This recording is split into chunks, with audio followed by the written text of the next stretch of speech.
Il existe un niveau de force que la plupart des gens n'atteignent jamais.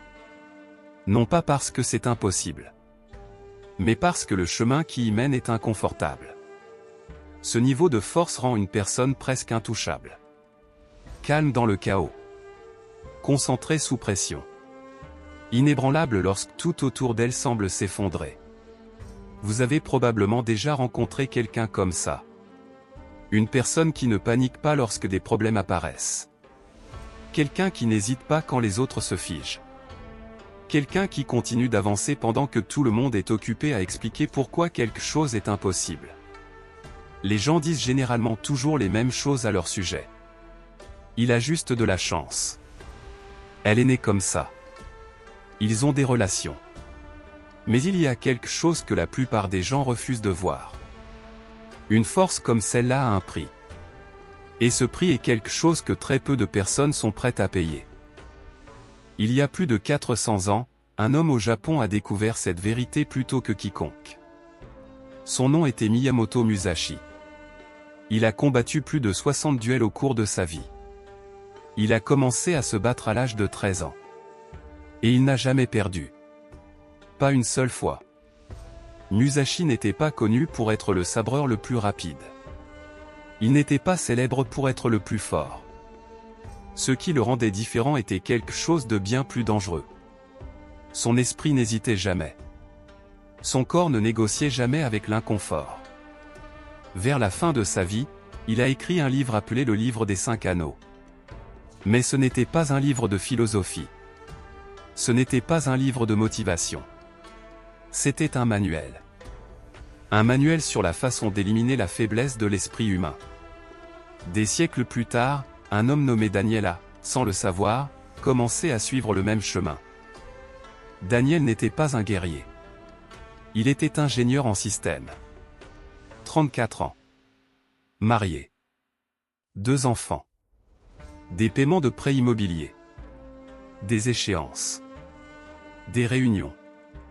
Une vie complètement ordinaire. Mais Daniel avait un problème qui empoisonnait lentement chaque partie de sa journée. Il n'avait aucun contrôle sur lui-même. Chaque matin commençait de la même manière. Il se réveillait en se promettant qu'aujourd'hui serait différent. Aujourd'hui, il se lèverait tôt.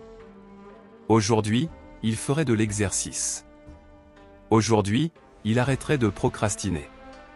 Mais 10 minutes plus tard, le réveil sonnait encore. Et encore. Et encore. Le bouton « snooze » devenait sa première défaite de la journée. Au travail, les choses n'étaient guère meilleures. Lorsque des problèmes apparaissaient, Daniel les évitait. Quand des décisions devaient être prises, il les retardait. Quand des conversations difficiles devaient avoir lieu, il trouvait des excuses pour les repousser. Ses intentions étaient toujours fortes. Ses actions étaient toujours faibles. Ce schéma s'est répété pendant des années. Des abonnements à la salle de sport qui duraient 3 semaines. Des régimes qui s'effondraient après un seul après-midi stressant. Des projets commencés avec enthousiasme mais terminés dans des dossiers inachevés. Daniel a commencé à croire silencieusement quelque chose à propos de lui-même. Peut-être qu'il n'était tout simplement pas fait pour la discipline. Peut-être que certaines personnes étaient naturellement fortes. Et que d'autres ne l'étaient pas. Puis un après-midi, quelque chose s'est produit qui l'a secoué plus que n'importe quel échec auparavant. Lors d'une présentation importante au travail, Daniel a senti sa poitrine se serrer. Sa respiration est devenue superficielle. Ses mains ont commencé à trembler. La pièce a soudainement semblé plus petite. Les murs semblaient se rapprocher. Son cœur battait de façon incontrôlable. Il a dû arrêter de parler. Il a quitté la salle de réunion pendant que tout le monde le regardait en silence. Plus tard dans la journée, un médecin lui a donné un diagnostic. Stress sévère. Réaction d'anxiété. Mais le médecin a dit quelque chose que Daniel n'a pas pu sortir de sa tête. Votre corps réagit à l'inconfort comme s'il s'agissait d'un danger. Votre système nerveux n'a pas appris la différence. Cette phrase l'a suivi jusqu'à la maison. Cette nuit-là, il a cherché une seule question. Comment entraîner l'esprit à ne pas paniquer ? Des heures plus tard, enfoui dans un article en ligne sur les guerriers historiques, il est tombé sur le nom de Miyamoto Musashi. Au début, cela semblait sans rapport. Un samouraï d'il y a 400 ans. Mais plus il lisait, plus quelque chose d'étrange se produisait. Musashi ne s'entraînait pas seulement pour vaincre ses adversaires. Il s'entraînait pour éliminer la faiblesse en lui-même. Sa philosophie était simple. La force ne vient pas d'ajouter davantage. Elle vient d'éliminer ce qui vous rend faible. Le lendemain matin, Daniel a décidé d'essayer quelque chose de petit. Pas un système compliqué. Pas un changement de vie énorme. Juste une règle simple. Chaque jour, il ferait 20 pompes. Pas de salle de sport. Pas d'équipement. Pas d'excuses. Pas de conditions. Juste son corps et le sol. Cela semblait presque trop simple. Mais ce que Daniel ne réalisait pas encore, c'est qu'il venait de faire le premier pas vers une vie complètement différente. Et une fois que cette porte s'ouvre, elle se referme rarement. La première semaine fut facile. 20 pompes par jour ne semblait pas être un défi. Daniel pouvait les faire en moins de 2 minutes. Parfois même plus rapidement. Cela semblait insignifiant. Presque trop petit pour avoir de l'importance. Mais la philosophie de Musashi n'a jamais été une question de transformation spectaculaire au début. Il s'agissait de créer de la continuité. Un système qui ne dépend pas de la motivation. Un système qui ne dépend pas de circonstances parfaites. Un système qui ne négocie pas avec l'échec. À la 2e semaine, quelque chose changea. Le corps de Daniel commença à ressentir l'effort. Pas de la douleur, mais de la résistance. Des muscles qui n'étaient pas habitués au mouvement quotidien commencèrent à envoyer des signaux d'inconfort. C'est à ce moment-là que la plupart des gens abandonnent sans même s'en rendre compte. Parce que l'inconfort est la première porte qui garde la discipline. Et beaucoup de gens font demi-tour à cet endroit. Daniel avait fait exactement cela dans le passé. Mais cette fois, quelque chose était différent. Il se souvint de l'idée qu'il avait lue à propos de Musashi. La vraie force n'est pas la capacité d'agir uniquement lorsque les conditions sont parfaites. C'est la capacité de continuer lorsque les conditions sont imparfaites. Lors d'un voyage d'affaires pendant la 3e semaine, Daniel se retrouva dans une chambre d'hôtel tard dans la nuit. Il était fatigué. Il avait travaillé 12 heures. Son esprit voulait du repos. L'ancienne version de Daniel aurait dit « Un jour de repos ne fera aucune différence ». Et c'est ainsi que les séries d'habitude meurent généralement. Pas par un échec catastrophique, mais par de petites rationalisations. Un jour devient 2. 2 deviennent une semaine.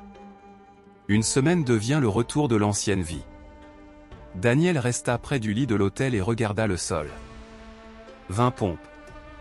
C'était tout. Son corps résistait. Son esprit commença à négocier. Tu es fatigué. Tu as beaucoup travaillé aujourd'hui. Tu pourras en faire plus demain. Mais Daniel fit quelque chose de nouveau. Il ne discuta pas avec ses pensées. Il agit simplement. 5 pompes. Pause. 5 de plus. Pause. Puis 5. Puis 3. Puis 2. Jusqu'à ce que le nombre 20 soit atteint. Cela prit plus de temps que d'habitude. Mais la règle n'a jamais été la vitesse. La règle était la continuité. Aucun jour zéro. Musashi pratiquait le même principe dans son entraînement. Il n'attendait pas un temps parfait. Il n'attendait pas une énergie optimale. Il s'entraînait sous la pluie, dans la chaleur, dans le froid et dans l'épuisement. Parce que le champ de bataille ne s'arrête pas pour demander si vous êtes prêt. La vie ne s'arrête pas non plus. Au 30e jour, quelque chose d'inattendu se produisit. Daniel remarqua que les pompes devenaient automatiques.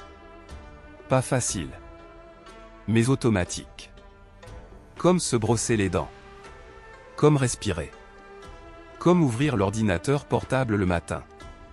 Son corps avait commencé à accepter le schéma.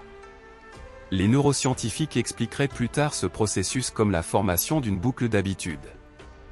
Lorsqu'une action est répétée de manière constante dans le même contexte, le cerveau réduit la résistance. Ce qui était autrefois un effort devient lentement un comportement par défaut. Mais la force physique n'était pas la seule transformation. La véritable bataille se déroulait dans son esprit. Daniel ressentait encore de l'anxiété. La différence n'était pas l'absence de peur. La différence était la manière dont il y répondait. Chaque fois que l'anxiété apparaissait, surtout pendant les réunions ou les conversations stressantes, il pratiquait quelque chose que Musashi appelait l'esprit immobile. Il observait la sensation sans réagir immédiatement. Quand son cœur commençait à battre plus vite, il nommait silencieusement l'expérience. Ma poitrine est serrée. Ma respiration est superficielle. Ma mâchoire est tendue. Aucun jugement. Aucune suppression. Juste de l'observation. Au début, cela semblait étrange. Presque douloureux. Parce que le cerveau humain veut naturellement fuir l'inconfort. La peur déclenche des réponses de combat ou de fuite. Il entraînait sa capacité à rester présent dans l'inconfort sans s'y effondrer. Un chercheur qui avait étudié la régulation émotionnelle pendant près de 2 décennies a un jour décrit ce processus en mots simples. Lorsque vous vous exposez de manière répétée à un inconfort contrôlé tout en maintenant votre conscience, le cerveau élève progressivement le seuil d'activation des réponses de panique. Ce qui déclenchait autrefois une peur immédiate commence à être enregistré comme une sensation gérable. Ce n'est pas une suppression de la peur. C'est une maîtrise de la réaction. Au 40e jour, quelque chose de remarquable se produisit au travail. Pendant une réunion, le patron de Daniel commença à critiquer un projet dont Daniel était responsable. L'ancienne version de Daniel se serait figée. Les mains moites. La voix instable. L'esprit courant à travers des possibilités catastrophiques. Mais cette fois, quelque chose était différent. Daniel sentit la première vague d'anxiété monter dans sa poitrine. Il la reconnut. Puis il la laissa exister sans lui donner le contrôle. Il continua à parler calmement. Sa voix ne trembla pas. Sa respiration resta contrôlée. Les personnes dans la salle le remarquèrent. Pas parce que Daniel était bruyant ou dominant, mais parce qu'il y avait une étrange stabilité autour de lui. Le calme a un poids psychologique. Il influence la perception sociale.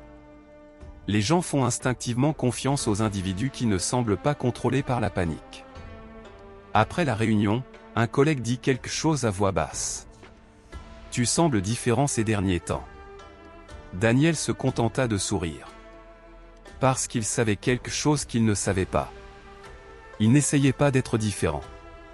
Il supprimait simplement les parties de lui-même qui réagissaient à la peur. L'entraînement continua. Des pompes tous les jours.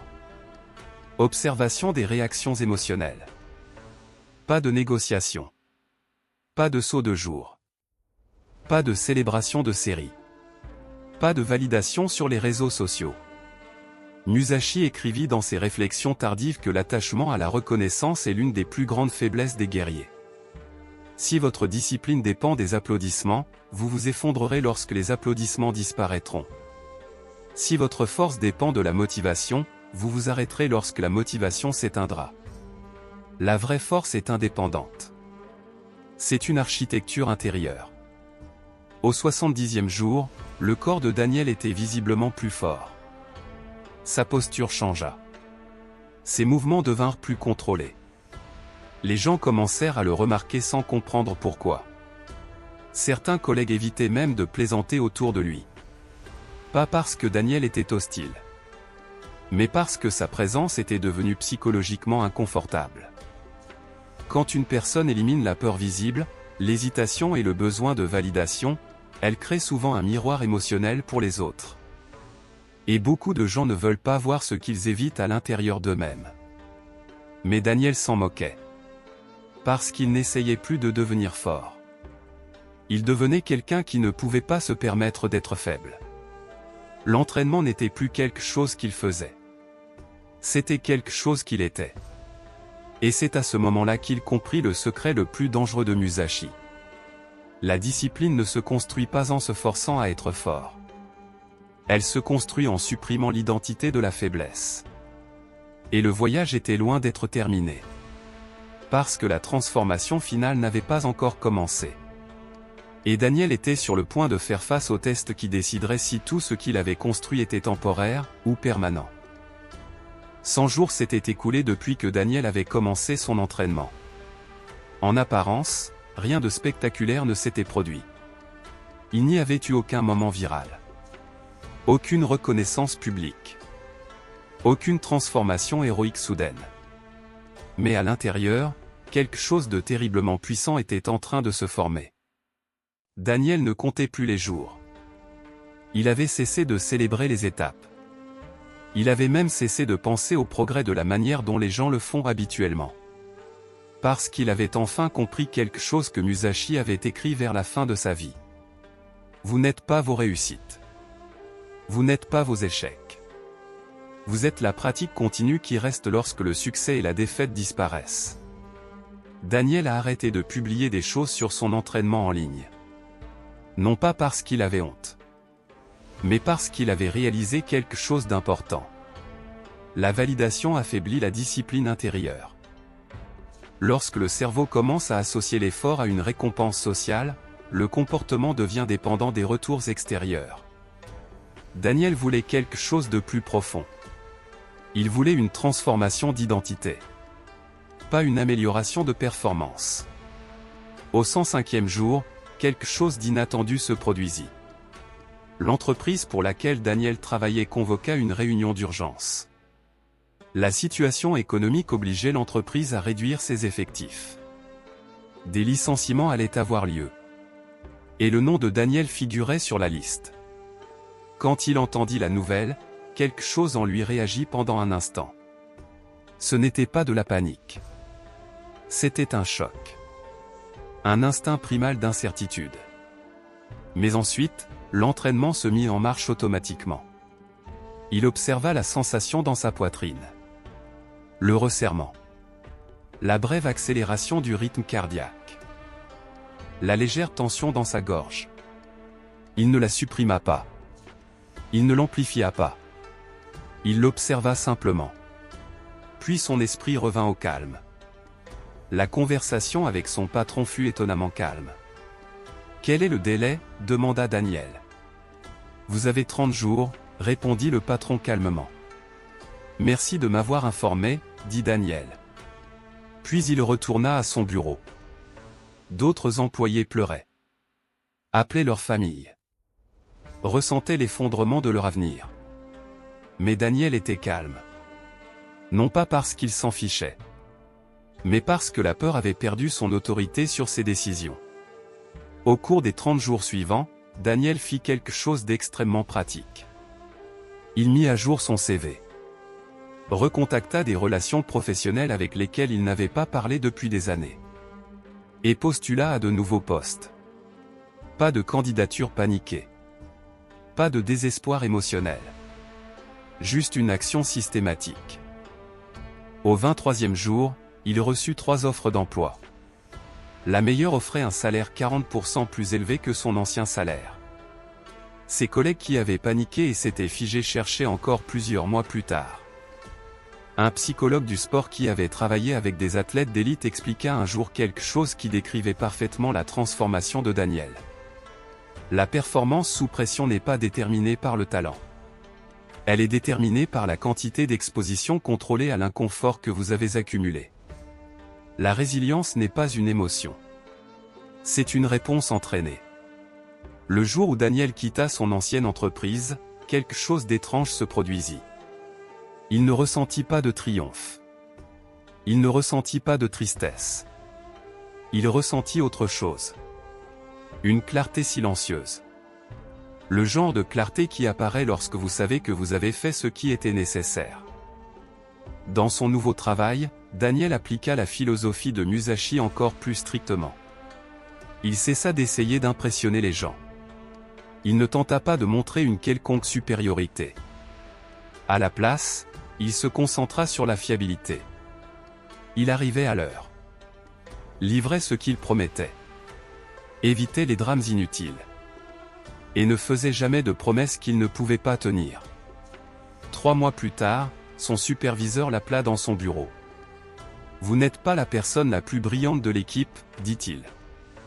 Mais vous êtes la plus fiable. Et la fiabilité a plus de valeur que la brillance. » Daniel fut promu. La stratégie du vide de Musashi avait fonctionné. Ne pas chercher à gagner. Mais éviter l'échec. Ne pas chercher à être le meilleur. Mais supprimer les ouvertures par lesquelles la faiblesse peut entrer. Daniel appliqua la même philosophie à son alimentation.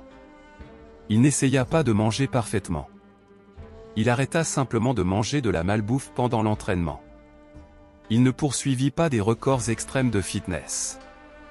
Il ne sauta simplement jamais la pratique quotidienne. Il n'essaya pas de devenir le mari parfait. Il tint simplement ses promesses. Aucun engagement brisé. Aucun chaos émotionnel. Aucun risque inutile. Le changement le plus effrayant arriva 6 mois après le début de son parcours. Les personnes autour de lui commencèrent à se sentir mal à l'aise en sa présence. Non pas parce que Daniel était agressif, mais parce qu'il était devenu émotionnellement transparent. Quand quelqu'un vit sans peur du jugement, sans besoin constant de validation et sans négociation intérieure avec la faiblesse, il devient un miroir psychologique. Les gens voient en lui ce qu'ils évitent en eux-mêmes. Et beaucoup de gens n'aiment pas ce reflet. Certains amis dirent qu'il devenait trop sérieux. Même certains membres de sa famille lui dirent de se détendre. Parce que son existence remettait en question leur croyance que la discipline et le contrôle sont impossibles. Mais Daniel comprenait quelque chose de plus profond. La plupart des gens défendent leur confort en attaquant la capacité. Si quelqu'un prouve qu'une discipline plus élevée est possible, cela menace le récit qui excuse leurs propres limites. 1 an après le début de son entraînement, Daniel n'était pas une personnalité différente. Il était une structure différente. Il avait supprimé les habitudes qui gaspillaient son énergie. Il avait éliminé les réactions qui gaspillaient son attention. Il avait abandonné le besoin constant de se prouver. Les gens lui posaient toujours la même question. « Comment fais-tu pour avoir autant de discipline ?» Sa réponse était toujours la même. « Je n'ai pas de discipline. J'ai supprimé les parties de moi qui voulaient abandonner. » Ceci est l'enseignement final de Musashi. La force n'est pas quelque chose que vous forcez à exister. C'est ce qui reste lorsque la faiblesse n'a plus d'endroit où se cacher. Vous n'avez pas besoin de vous motiver pour respirer. Votre corps le fait automatiquement parce que c'est essentiel à la vie. La véritable maîtrise consiste à atteindre le point où la discipline devient aussi naturelle que la respiration. Où l'entraînement n'est plus quelque chose que vous faites, mais quelque chose que vous êtes. Musashi mourut seul dans une grotte à l'âge de 62 ans. Il n'avait pas de richesse, pas d'empire, pas de disciples poursuivant son nom. Mais il possédait quelque chose de bien plus précieux. Une maîtrise absolue de lui-même. Ses derniers mots furent simples. « Je ne regrette rien. » La question n'est pas de savoir si Musashi a atteint ce niveau. La question est de savoir si vous êtes prêt à suivre le même chemin. Pas le chemin de l'imitation, mais le chemin de l'élimination. Éliminez la peur. Éliminez l'hésitation. Éliminez les excuses. Éliminez la version de vous-même qui négocie avec la faiblesse. Parce que la force la plus forte n'est pas celle que les gens admirent. C'est la force qui vous rend incassable même lorsque personne ne regarde. Et la véritable question demeure. Si vous étiez forcé de faire face à votre propre esprit sans distraction, survivriez-vous à la confrontation? Ou découvririez-vous la faiblesse que vous avez protégée toute votre vie? Le champ de bataille n'est pas à l'extérieur. Le champ de bataille est à l'intérieur. Et le guerrier est celui qui gagne là en premier.